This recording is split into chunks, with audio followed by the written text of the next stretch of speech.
Good morning. News and hair oil సమర్పిస్తున్న business breakfast షోకి స్వాగతం. ఏషియన్ మార్కెట్స్ లో ఒక సబ్డ్యూడ్ ట్రేడింగ్ ట్రెండ్ కనిపిస్తోంది. ఈ ఉదయం జపనీస్ ఇండెక్స్ నికాయ్ ఆల్మోస్ట్ 0.22% నష్టంతో ట్రేడ్ అవుతోంది. And last weekend US markets స్వల్ప నష్టాలతో ముగిశాయి. సో అదే సెంటిమెంట్ ఇప్పుడు మనకు ఏషియన్ మార్కెట్స్ లో కూడా కనిపిస్తుంది. సో నెక్స్ట్ 2 వీక్స్ కూడా పెద్దగా ఎటువంటి క్యూస్ లేని వీక్స్ కాబోతున్నాయి. అంటే ఎక్కువ మంది ఇయర్ ఎండ్ హాలిడేస్ కోసం వెళ్లే సమయం ఇది. అటు ఫండ్ మేనేజర్స్ కావచ్చు ఆర్ ఇన్స్టిట్యూషనల్ ఇన్వెస్టర్స్ కావచ్చు, ఇటువంటి వాళ్ళందరూ కూడా హాలిడే తీసుకున్న సమయం కాబట్టి నెక్స్ట్ 2 వీక్స్ ఆర్బీఐ ఈవెంట్స్ లేవు, ఎఫ్ఓఎంసీ ఈవెంట్స్ లేవు. ఒక బ్యాంక్ ఆఫ్ జపాన్ ఈవెంట్ మాత్రం ఉంది. అది కూడా ఏమీ పెద్ద ప్రాధాన్యం లేదు. 2 రోజుల బ్యాంక్ ఆఫ్ జపాన్ మీట్ ఇవాళ ప్రారంభమవుతుంది. సో రేపటికి మనకు వాళ్ళు ఎటువంటి నిర్ణయాలు తీసుకుంటారనేది వస్తుంది. బట్ ప్రస్తుతానికి యథాతథ స్థితినే కొనసాగించే అవకాశం ఉంది బ్యాంక్ ఆఫ్ జపాన్ పాలసీలో. సో ఈ నేపథ్యంలో యుఎస్ డాలర్ 14-year హైస్ నుంచి దిగి వచ్చి కొద్దిగా మొన్న లాస్ట్ వీక్ లో మనం 103 పైన ఉన్న డాలర్ ఇండెక్స్ ఇప్పుడు 102 సమీపంలో ఉంది. సో డాలర్ కొంత బలహీనపడింది. And gold prices dollar weak అవడంతో కొద్దిగా పెరిగాయి. సో ఇది commodities wise foreign exchanges currencies wise మనకు కనిపిస్తున్న ట్రెండ్. ఇండియన్ మార్కెట్స్ కూడా ఇప్పుడు లో వాల్యూమ్ లో డేటా ట్రేడ్ కోసం సిద్ధమవుతున్నాయి. లాస్ట్ వీక్ కూడా మనం చూసాం. ఫ్రైడే రోజు foreign institutional investors only 90 crores worth stocks వాళ్ళు సెల్ చేయడం చూసాం. డొమెస్టిక్ ఇన్స్టిట్యూషనల్ ఇన్వెస్టర్స్ కూడా 30 కోట్ల రూపాయల వర్త్ స్టాక్స్ బై చేయడం చూసాం. ఈవెన్ F&O లో కూడా ఎఫ్ఐఐ ఫిగర్స్ అంకెలు చాలా బలహీనంగా ఉన్నాయి. వాల్యూమ్స్ చాలా తక్కువగా నమోదయ్యాయి. ఓన్లీ 673 crores వర్త్ స్టాక్స్ వాళ్ళు F&O లో ఎఫ్ఐఐస్ సెల్ చేయడం చూసాం. సో ఆల్ ఇన్ ఆల్ ఒక లో volume maybe for the next couple of weeks ఇలాగే ట్రెండ్ కొనసాగే అవకాశం ఉంది. నిఫ్టీ కూడా ఒక రేంజ్ లో just very narrow range 8100 8200 range లో ట్రేడ్ అయ్యే అవకాశం ఉంది. ఎందుకంటే మనకు 200-day మూవింగ్ యావరేజ్ 8220 ఏదైతే ఉందో అక్కడ నిఫ్టీకి ఒక స్ట్రాంగ్ రెసిస్టెన్స్ ఉంది. అలాగే లాస్ట్ వీక్ ఇంట్రా వీక్ లో చూసాం మనం 8129, అక్కడ ఒక సపోర్ట్ అంటే ఆల్మోస్ట్ ఒక 8100 దగ్గర స్ట్రాంగ్ సపోర్ట్ ఉంది. సో ఈ రేంజ్ లోనే నిఫ్టీ కదలాడే అవకాశం ఉంది. లాస్ట్ వీక్ మనం నిఫ్టీ 1.5% నష్టపోవడం చూసాం. సో అదే బహుశా కొంత ఇక్కడ ఈ వీక్ లో కన్సాలిడేట్ అయ్యే అవకాశం కూడా ఉంది. అండ్ ప్రత్యేకించి ఎక్కువగా అందరి దృష్టి కూడా ఇప్పుడు రిపర్కషన్స్ ఆఫ్ డిమానిటైజేషన్ ఎఫెక్ట్స్ ఏంటి అన్నది. ఎందుకంటే ఒక స్పష్టత లేదు. డిమానిటైజేషన్ వల్ల మనకి ఏం జరిగింది అన్న అంశంపై ప్రస్తుతానికి మనకు ఒక స్పష్టత లేదు, క్లారిటీ లేదు. ఎందుకంటే వడ్డీ రేట్లు యథాతథంగా ఉంచారు. వడ్డీ రేట్లు తగ్గిస్తారనుకుంటే తగ్గించలేదు. అలాగే ఇన్ఫ్లేషన్ ఇంకా ఏమవుతుంది, ఆల్ టైమ్ లోకి మనం రావడం చూసాం, రికార్డ్ లోకి రావడం చూసాం ఇన్ఫ్లేషన్. బట్ ఇంకా రాబోయే రోజుల్లో ఇన్ఫ్లేషన్ పరిస్థితి ఏంటనేది ఒక స్పష్టత లేదు. అలాగే ఫిస్కల్ డెఫిసిట్ బాగా తగ్గుతుంది. మనకి ఇప్పుడు వస్తున్న అమౌంట్ డిమానిటైజేషన్, కరెన్సీ డిమానిటైజేషన్ కారణంగా ఫిస్కల్ డెఫిసిట్ బాగా తగ్గుతుందని ఊహించారు. అది కూడా జరుగుతుందా లేదా అన్నది ప్రస్తుతానికి మనకు ప్రశ్నార్థకమే. ఈ నేపథ్యంలో డిమానిటైజేషన్ ఇంపాక్ట్ ఆన్ ఎకానమీ, ఎటువంటి నెంబర్స్ వస్తాయి, ఎటువంటి మ్యాక్రో డేటా వస్తుంది అన్నది మార్కెట్స్ ఆసక్తిగా ఎదురు చూస్తున్నాయి. మేబీ రాబోయే ఒక 15-20 days లో మనకు ఈ అంశానికి సంబంధించి ఒక స్పష్టత వస్తుంది. And of course FII data కూడా వీక్ గా ఉంది. అండ్ ఓవరాల్ గా మనకు డేటాకు సంబంధించి కొంత క్లారిటీ ఇక్కడ మిస్ అవుతుంది. ఈ నేపథ్యంలో ఐడిఎస్ ఇన్కమ్ డిస్క్లోజర్ స్కీమ్ మరొకసారి ప్రభుత్వం ప్రకటించింది. మేబీ ఇప్పుడు ఎవరైతే వాళ్ళు డిపాజిట్ చేసిన మొత్తాలు ఉన్నాయో అవి కనుక ఎలా వచ్చాయి ఏంటి అన్న సోర్సెస్ వెల్లడించి దాన్ని ఒకవేళ ఇంతకుముందు పన్ను కట్టని అమౌంట్ గా వాళ్ళు డిక్లేర్ చేస్తే 50% మనీ పే చేసేసి 50% వాళ్ళు రిటైన్ చేసుకునే అవకాశాన్ని ప్రభుత్వం కల్పిస్తుంది. సో మేబీ ఇది కూడా మరొక అవకాశం. ఈలోగా మనం చేయాల్సింది ఏంటి అంటే let us all try to go for digital currency. So digital కరెన్సీకి వెళ్ళగలిగితేనే మనం ఇప్పుడు గవర్నమెంట్ ఏదైతే డిమానిటైజేషన్ ప్రక్రియ చేపట్టిందో దానికి సాధకత చేకూరుతుంది. అందరం కూడా క్యాష్ వాడకాన్ని తగ్గించి లెస్ క్యాష్ ఇంటెన్సివ్ ఎకానమీగా మనం రూపాంతరం చెందాల్సిన అవసరం ఉంది. మార్కెట్స్ పరిస్థితి గురించి మాట్లాడేందుకు అనలిస్ట్ మనతో సిద్ధంగా ఉన్నారు. సో ఎటువంటి ట్రేడింగ్ ట్రెండ్స్ ఈ వారం మనం గమనించబోతున్నాం. Probably I think last week pattern చూసినా కూడా it's traded between very narrow range అండి. 8230 and 8121 రేంజ్ లో ట్రేడ్ అయ్యాం. అంటే 100 points రేంజ్ లో for the last 1 week market కొంచెం కొట్టుమిట్లాడింది.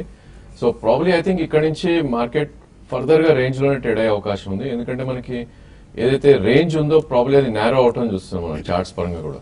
సో ఇంతకుముందు వైడ్ రేంజ్ ఏదైతే ఉందో 7920 అండ్ 8400 అనుకున్నది ప్రాబ్లీ ఇప్పుడు 8056 అండ్ 8220 అంటే 200 పాయింట్స్ నేరోకి కొద్దిగా వచ్చినట్టు మనకు కనిపిస్తుంది. ఏదైనప్పటికీ ప్రాబ్లీ ఐ థింక్ ఈ నెక్స్ట్ 2 వీక్స్ కూడా యాక్టివిటీ కొద్దిగా తక్కువ ఉంటుందని చెప్పాలి. ఎందుకంటే FIs most of the FI fund managers వీళ్ళంతా కూడా హాలిడే మూడ్ లో ఉంటారు. And even Indian domestic HNIs వీళ్ళు కూడా కొంచెం I think they will be waiting and watching ఈ డిమోనిటైజేషన్ ఎఫెక్ట్ ఎలా ఉంటుంది, లేదంటే probably they will wait for the next move of FIs next January first week లో వాళ్ళు ఏ విధంగా స్టాండ్ తీసుకుంటారు అని వెయిట్ చేస్తారు. కాబట్టి ప్రాబ్లీ పార్టిసిపేషన్ తక్కువ ఉండి థిన్ వాల్యూమ్స్ తో మేబీ మార్కెట్ సైడ్ వేస్ నుంచి డౌన్ బయాస్ లోనే ఎక్కువ కనిపిస్తుంది. ఈ నేపథ్యంలో 8056 అనేది మనకి కీలకమైన సపోర్ట్. 8121 అండ్ 8230 ఏదైతే రేంజ్ ఉందో ఆ రేంజ్ బ్రీచ్ అయ్యి probably 30-40 points up or down గానే వస్తే కనుక అక్కడ బ్రేక్అవుట్స్ అనేది మనం చూస్తాం. లేదు అనుకుంటే కనుక 8056 దగ్గర స్ట్రాంగ్ సపోర్ట్ ఉండే అవకాశం ఉంది. అదేవిధంగా మనకి లాస్ట్ 2 వీక్స్ హై అయితే 8274 దగ్గర స్ట్రాంగ్ రెసిస్టెన్స్ ఉండే అవకాశం ఉంది. సో ఈ నేపథ్యంలో markets I think by on dips గా ఈ స్టేజ్ లో చెప్పుకోవచ్చు. ఎందుకంటే మనం డిమాండ్ జోన్ లో ఉన్నట్టు కనిపిస్తుంది యాజ్ ఆఫ్ నో. మేబీ 8100 నుంచి 8080 వస్తే కనుక అక్కడ లాంగ్ పొజిషన్స్ క్రియేట్ చేసుకుని స్ట్రిక్ట్లీ 8050 అంటే 30-40 పాయింట్స్ స్టాప్ లాస్ పెట్టుకోవడం I think that's a good idea ఈ స్టేజ్ లో.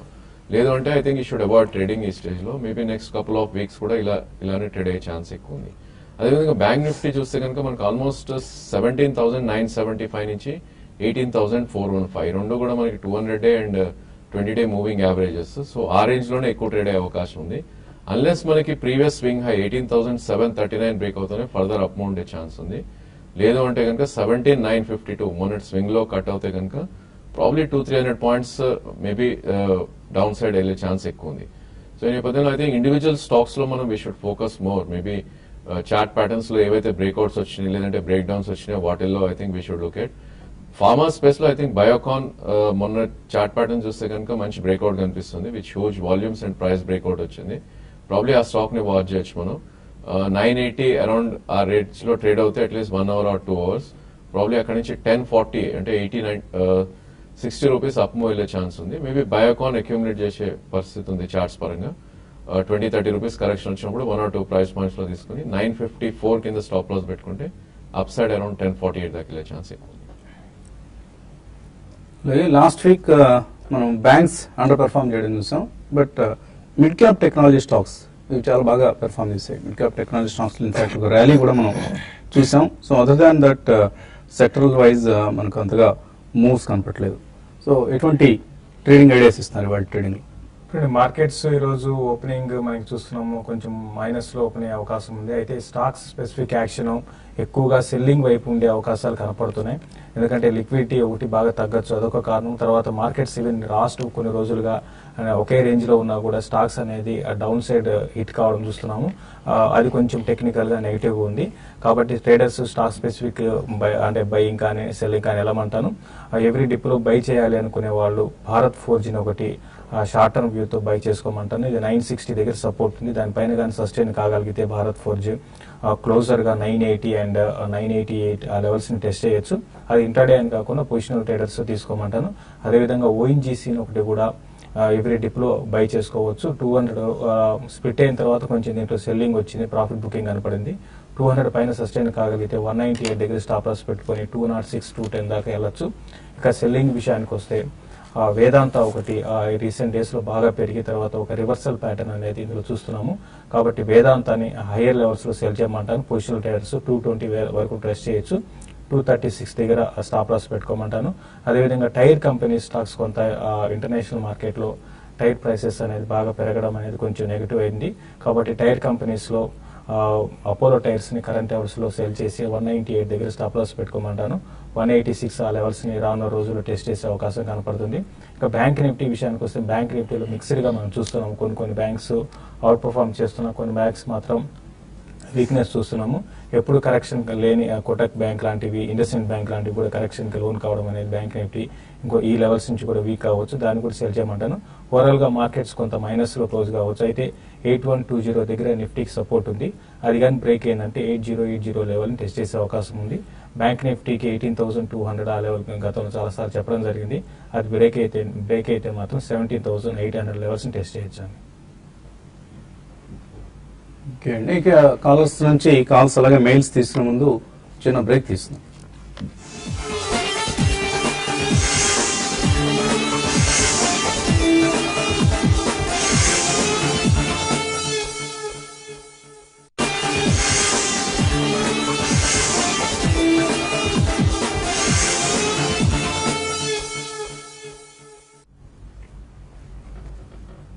ఎక్సైడ్ లైఫ్ ఇన్సూరెన్స్ సమర్పిస్తున్న బిజినెస్ బ్రేక్ఫాస్ట్ షోకి తిరిగి స్వాగతం. కాలర్స్ లైన్ ఉన్నారు. మొదటి కాలర్ హైదరాబాద్ నుంచి రమేష్.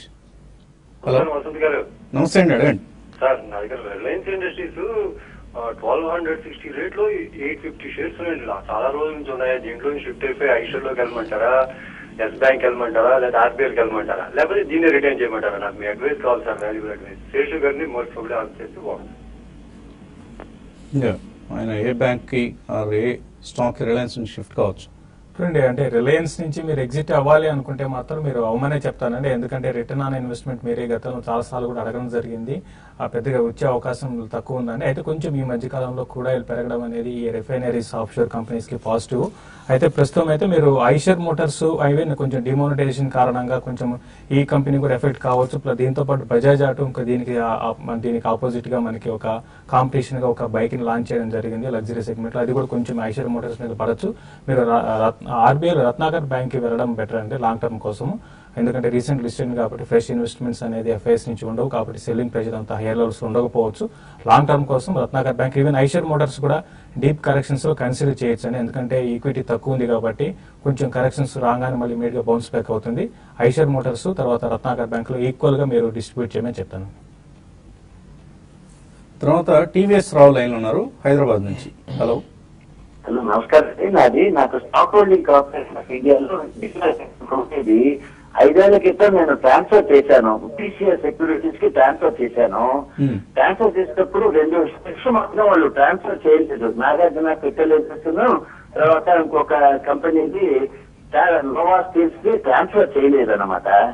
అది వాళ్ళు ఏమన్నారంటే ఈ ట్రాన్స్ఫర్ చేయడానికి లేదు, షేర్స్ ఇన్యాక్టివ్, డీలిస్టెడ్, తర్వాత ట్రేడింగ్ ఏమి కావట్లేదు, అందువల్ల అయినప్పుడు చేస్తామని అని చెప్పారు అనమాట. తర్వాత వాళ్ళ క్రెడిట్ బ్యాలెన్స్ కూడా అకౌంట్ లో నాకు ఉందన్నమాట. ఉంది. ఇప్పుడు ఏం చేయాలంటే ఆ ట్రాన్స్ఫర్ చేసుకోవడానికి నా ప్రస్తుతం టీసీఎస్ సెక్యూరిటీస్ కి ట్రాన్స్ఫర్ చేయడానికి ఏం ప్రొసీజర్ ఏమిటి?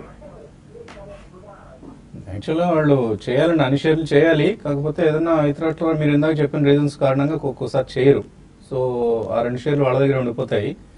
మళ్ళీ అవి యాక్టివ్గా ట్రేడ్ అయినప్పుడు వాటిని మీరు పీసీఎస్ సెక్యూరిటీస్కో ఇతర డిమాట్ అకౌంట్ ఎక్కడైతే ఉందో అక్కడికి షిఫ్ట్ చేసుకోవడానికి ప్రయత్నించేయండి. సో ప్రస్తుతానికి ఒకవేళ ఆ షేర్స్ కనుక ట్రేడ్ కాకపోవటం, డీలిస్ట్ కావటం లేదా ఇతర కారణాల వలన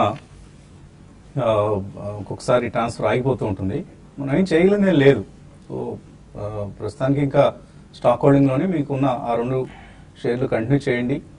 అండ్ వాళ్ళకి చెల్లించాల్సిన డిమాట్ యాన్యువల్ ఫీజెస్ ఏవైతే ఉంటాయో అవి చెల్లిస్తూనే ఉండాలి. సో ఇది ఒక రకమైన విచిత్రమైన పరిస్థితి, హెల్ప్లెస్ సిచ్యువేషనే. కాకపోతే మనం చేయగలిగింది ఏం లేదు. బేర్ విత్ ది సిచ్యువేషన్, అంత మించి మనం సలహా ఇవ్వగలిగింది కూడా ఏం లేదు. ఐ డోంట్ థింక్ అండి of market they should transfer. మీరు మార్కెట్ రిలేటెడ్ ట్రేడ్స్ ఏమైనా ఇచ్చుంటే I think we need to check out. నాకు కూడా క్లియర్ గా ఐడియా లేదు. But off market same account I think they should have objection to transfer. Even shares trade అయినా open listed non listed shares కి off market లో definitely they have to transfer అండి. అది మీరు ఒకసారి చెక్ చేసుకోండి డీపీ తోటి. So off market mostly in stock holding only. మిగిలిన డీపీలో నేను కూడా ఎక్కడ చూడలేదు. బట్ చాలా మంది చెప్పడం జరిగింది ఇలా స్టాక్ హోల్డింగ్ నుంచి షేర్లు వాళ్ళు వేరే డీమా అంటే బహుశా వాళ్ళు కొద్దిగా అయిష్టంగా ఉంటారేమో, ఎందుకు వీడు పూర్తిగా మన నుంచి వెళ్ళిపోవాలి అన్న ఒక కారణం కూడా అయ్యవచ్చు. సో స్టాక్ హోల్డింగ్ ఇన్ఫాక్ట్ ఒకప్పుడు కంట్రీస్ ఓన్లీ డిపాజిటరీ పార్టిసిపెంట్, తర్వాత చాలా మంది వచ్చారు అనుకోండి ఫీల్డ్ లోకి. అండ్ ఆ కంపెనీ ఇప్పుడున్న దీనస్థితికి ఆ స్టాక్ హోల్డింగ్ వెళ్ళిపోవడానికి కూడా ప్రధాన కారణం వాళ్ళు చేసే ప్రాక్టీసెస్ కూడా. సో వాళ్ళ ప్రవర్తనని సరి చేసుకుంటారని ఆశిద్దాం. రామాంజనేయులు తెనాలి నుంచి. హలో. హలో, అదే రామాంజనేయులు గారు. నమస్తే అండి. నమస్తే అండి. నా దగ్గర మ్యాన్కో షేర్లు 286 రూపాయలు, సౌత్ ఇండియన్ షేర్లు 201, బ్యాంక్ 201లో 21లో ఉన్నాయండి. మ్యాన్కో ఇప్పుడు యావరేజ్ చేసుకోమంటారా? సౌత్ ఇండియన్ బ్యాంక్ ఇంకొంచెం తీసుకోవచ్చా? మ్యాన్కో మ్యారికో మ్యారికో అండి. Marico okay. I think immediately average అవసరం లేదండి మ్యారికో, ఎందుకంటే ఆల్రెడీ స్టాక్ మనకి 306 లో టాప్ అవుట్ అవటం చూసాం అండ్ ఒక కరెక్షన్ నుంచి సైడ్ వేస్ మోడ్ లో ఉంది. అండ్ ఎఫ్ఎంసీజీ స్పేస్ ప్రాబ్లీ ఇంకొద్దిగా side ways or maybe down trend లో ఉండే అవకాశం ఎక్కువ ఉంటుంది because of the demonetisation effect and maybe spending అది తగ్గితే కనుక ఇంకొద్ది డౌన్ ట్రెండ్ ఉండే ఛాన్స్ ఉంటుంది. But definitely it's a good stock to hold అండి. మీరు ఉన్న స్టాక్ మీరు హోల్డ్ చేయండి. ఇన్ కేస్ మార్కెట్ లో స్టీప్ కరెక్షన్స్ వచ్చి ఇది అరౌండ్ 210 ఆర్ 220 వస్తే కనుక అప్పుడు మీరు సెకండ్ ప్రైస్ పాయింట్ లో యావరేజ్ చేయాలి. అది కూడా మీకు అట్లీస్ట్ 1.5-2 years వ్యూ ఉంటేనే. అదర్వైజ్ మీకున్న హోల్డ్ చేయండి. అండ్ సౌత్ బ్యాంక్ కూడా probably I think it's not performing great actually. ఈ స్టాక్ లాస్ట్ 7 to 8 months లో ఆల్రెడీ 16 రూపీస్ నుంచి ప్రాబ్లీ 25. దీని రేంజ్ ఇదే ఇన్ఫాక్ట్. సో మనకి అరౌండ్ 20 రూపీస్ దగ్గర కరెంట్ మార్కెట్ ప్రైస్ ఉంది. మేబీ ఇది కూడా 18.5 వస్తే కనుక మీరు సెకండ్ ప్రైస్ పాయింట్ లో తీసుకోవచ్చు. And you should trade these kind of stocks అండి, ఎందుకంటే మీకు ట్రేడింగ్ ఆపర్చునిటీస్ ఎక్కువ వస్తాయి సౌత్ బ్యాంక్ లో. సో ఎవ్రీ 10 or 15% మీరు 50% ఆఫ్ ద క్వాంటిటీ ట్రేడ్ చేస్తూ ఉండండి. I think that will give you better returns. తర్వాత కాలర్ ఒంగోలు నుంచి Chandra. Sir good morning sir. Morning అండి. నేను UltraTech cement current month 3,250 put sell చేశాను 98 లో. అల్ట్రాటెక్ వ్యూ అండి. తర్వాత మారుతి సుజుకి కరెంట్ లెవెల్ ఏమైనా బై చేయొచ్చు అండ్ నెక్స్ట్ సపోర్ట్ ఎక్కడ ఉంది? అల్ట్రాటెక్ చూస్తే కనుక ప్రాబ్లీ మనకి ప్రీవియస్ స్వింగ్ లో బ్రేక్అవుట్ అని చూసామండి. ఐ థింక్ దీని కంపారిజన్ ఎలా ఉంటుందంటే నిఫ్టీ ఎప్పుడు 7916 వచ్చిన టైంలో ఇది 3275 వచ్చింది. So already Friday trading pattern చూస్తే కనుక 3177 అంటే నిఫ్టీ ఆల్మోస్ట్ మనకి 120 పాయింట్స్ అబోవ్ ఉంది. బట్ ఈ స్టాక్ బ్రీచ్ అయింది. సో ఇలాంటి స్టాక్స్ మనం చాలా వీక్ స్టాక్స్ గా పరిగణిస్తాం. మీరు ఆల్మోస్ట్ లాంగ్ పొజిషన్ లో ఉన్నట్టు ఇది 3250 87 లో అమ్మారు అంటే మీరు 3150 or 60 మధ్యలో లాంగ్ ఉన్నట్టు. సో నా ఉద్దేశంలో I think you should exit your position immediately అండి, ఎందుకంటే మార్కెట్ ఫర్దర్ గా ఐ థింక్ ఒకవేళ నిఫ్టీ పడితే కనుక ఇది కూడా ఫర్దర్ గా పడే ఛాన్స్ ఉంటుంది. సో నా ఉద్దేశంలో you should exit the position immediately. అదేవిధంగా మారుతి చూస్తే కనుక ప్రాబ్లీ ఇది స్వల్పంగా బుల్లిష్ లోనే ఉంది. ఆల్రెడీ మనకి మొన్నటి లో ఏదైతే ఉందో 4792 బాటమ్ అవుట్ అని కనిపిస్తుంది చార్ట్స్ పరంగా. బట్ మీరు ఎంట్రీ పాయింట్ అనేది 5079 దగ్గర మంచి ఎంట్రీ పాయింట్ అని చెప్పొచ్చు. అంటే ఇక్కడ నుంచి ఆల్మోస్ట్ 100 రూపీస్ కింద మంచి సపోర్ట్ ఉంటుంది which is 20-day moving average. But ఈ స్టాక్ కూడా నిఫ్టీ పడితే కనుక ఇట్ విల్ నాట్ హోల్డ్ అండి. సో 5079 ఆ రేంజ్ లో లాంగ్ వెళ్ళి మేబీ ఒక 30 or 40 రూపీస్ స్టాప్ లాస్ పెట్టుకుంటే ఇన్ కేస్ మార్కెట్ రికవర్ అయిందంటే కనుక ఈ స్టాక్ 53-40 దాకా అప్ సైడ్ వెళ్ళే ఛాన్స్ ఎక్కువ ఉంది. కొమజు శ్రీనివాస్ మెయిల్ పంపించారు. సెక్టర్ రొటేషన్ ఫోర్కాస్ట్ చేయడం ఎలా, ఏమైనా అబ్జర్వేషన్స్ ఉన్నాయా అంటే కొంతవరకు ఆ స్టాక్స్ ఒకవేళ మీకు ఎఫ్ఎండ్ఓలో ఉంటే ఓపెన్ ఇంట్రెస్ట్ సడన్ గా పెరుగుతూ ఉంటుంది. సో అదొక ఇండికేషన్ మనం తీసుకోవచ్చు. అలాగే లాంగ్ పొజిషన్స్ బిల్డప్ అవుతూ ఉంటాయి ఎఫ్ఎండ్ఓలో ఉన్న స్టాక్స్ ఆయా సెక్టర్స్ లో ఉంటే అది కొంతవరకు ఇండికేషన్ ఇస్తుంది. Otherwise volumes పెరుగుతుంటాయండి. వాల్యూమ్స్ బట్టి మనం ఒక్కొక్కసారి ప్రైస్ యాక్షన్ కంటే కూడా వాల్యూమ్స్ లో ఎక్కువ ఇంప్రూవ్మెంట్ కనిపిస్తూ ఉంటుంది. అప్పుడు మనం దాన్ని ఆ సెక్టర్ సంబంధించి రాబోయే రోజుల్లో కొంత యాక్టివ్లీ ట్రేడెడ్ స్టాక్స్ కాబోతున్నాయని ఫోర్కాస్ట్ చేయొచ్చు. అదర్వైజ్ ఇన్స్టిట్యూషనల్ ఇన్వెస్టర్స్ బిహేవియర్ ని అబ్జర్వ్ చేయడం ఒక్కటే మనకు ఉన్న మార్గం. Yeah probably I think 50% that is right అండి. అండ్ సెకండ్ థింగ్ ఏంటంటే probably I think sector rotations ఎవరైతే చూస్తున్నారో I think they should be very quick traders. So swing traders ఎవరైతే ఉంటారో వాళ్ళే క్యాచ్ చేయగలరు ఇది, because they would be watching market very keenly and for very short term movements. So 1 or 2 days or 3 days కన్నా ఎక్కువ ఉండట్లేదు ఈ రోజుల్లో. So probably I think should be very keenly watching any sector. Like Nifty IT ఉంది అనుకుంటే కనుక probably 13,000 నుంచి almost మనకి 9,200 దాకా లో రావటం చూసాం. సో ప్రాబ్లీ ఇక్కడ నుంచి నిఫ్టీ ఐటీలో కొంచెం సపోర్ట్ ఉండే ఛాన్స్ ఉంటుంది. 9922 దగ్గర 200-day మూవింగ్ యావరేజ్ ఉంది. అండ్ 10,721 దగ్గర ప్రాబ్లీ 200-day దగ్గర రెసిస్టెన్స్ ఉండే ఛాన్స్ ఉంటుంది. సో ఈ స్వింగ్ ని మేబీ 800-900 పాయింట్ స్వింగ్ ని క్యాచ్ చేయగలితేనే one should be trading. Otherwise I think it's not a great idea to trade in sector rotations. Gautami Srinivas అడుగుతున్నారు, మ్యూచువల్ ఫండ్స్ లో కొన్ని మ్యూచువల్ ఫండ్స్ ను రికమెండ్ చేయమంటున్నారు. మనం రెగ్యులర్ గా చెప్తున్నాం బిర్లా సన్ లైఫ్ లో టాప్ 100 ఫండ్ కావచ్చు, బిర్లా సన్ లైఫ్ లో ఈక్విటీ ఫండ్ కావచ్చు, ఎస్బీఐ బ్లూ చిప్ కావచ్చు, ఆర్ ఫ్రాంక్లిన్ ఇండియాలో స్మాలర్ కంపెనీస్ ఫండ్ కావచ్చు, హై గ్రోత్ ఫండ్ కావచ్చు. ఇవి మనం రెగ్యులర్ గా రికమెండ్ చేస్తున్న స్కీమ్స్. ఆ స్కీమ్స్ లో మీరు ఇన్వెస్ట్ చేయండి, తప్పకుండా మంచి ఫలితాలు ఉంటాయి. ప్రత్యేకించి బిర్లా సన్ లైఫ్ లో ఈక్విటీ ఫండ్ చాలా బాగా ఈ మధ్య పెర్ఫార్మ్ చేస్తుంది. Last 1 year performance is excellent. So ఇటువంటి స్కీమ్స్ ను మీరు తీసుకోవచ్చు. అలాగే నాట్కో ఫార్మా లాంగ్ టర్మ్ కోసం ఎలా ఉంటుంది? చూడండి, నాట్కో ఫార్మా డెఫినెట్ గా లాంగ్ టర్మ్ కోసం ఇన్వెస్ట్ చేసుకోవచ్చు అండి. ఇది ఈ మధ్య కాలంలో పెద్దగా పెరగడం కానీ తగ్గడం కానీ మనకు కనపడలేదు, ఒక రేంజ్ లో ఉంది. బట్ కొంచెం ఈ ట్రెండ్ అనేది కొన్ని రోజులు ఉండే అవకాశం ఉందండి. కాబట్టి మీరు ఇన్వెస్ట్మెంట్ కోసం కరెక్షన్స్ లో దీన్ని మీరు లాంగ్ టర్మ్ కోసం మీరు ఇన్వెస్ట్ చేసుకోమని చెప్తాను. డిక్లైన్స్ లో తీసుకుంటూ ఉండండి. ఈ మధ్య రీసెంట్ లో నుంచి బాగా రికవర్ అయింది స్టాక్. సో అది కూడా మనం గమనించాలి. Almost more than 20% recent lows నుంచి స్టాక్ రికవర్ కావడం చూసాం. సో తప్పకుండా డిక్లైన్స్ లో తీసుకుంటూ ఉండండి. It is one of the good stocks from the pharma space. ఇక కార్యక్రమాన్ని ఇక్కడతో ముగించి youtube.com/tv5 అని /type ఈ ప్లాట్ఫామ్ మీద కొనసాగించుకుందాం చిన్న విరామం తర్వాత.